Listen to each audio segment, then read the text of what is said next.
నీ చిత్తములో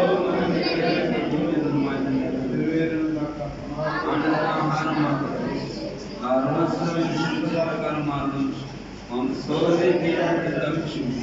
ఎందుకంటే రాజ్యము బలము మహిమ నిరంతరమున్నావు తండ్రి.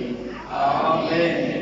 మన తండ్రి అయిన దేవుని ప్రేమ, కుమారుడైన యేసుక్రీస్తు ప్రభుల వారి కృప, పరిశుద్ధాత్మ అన్యోన్య సహవాసం, సకల దీవెనలు, ఆశీర్వాదములు తల వంచిన ప్రతి బిడ్డ మీద ఇప్పుడు ఎల్లప్పుడు సదాకాలం తోడై నడిపించును గాక.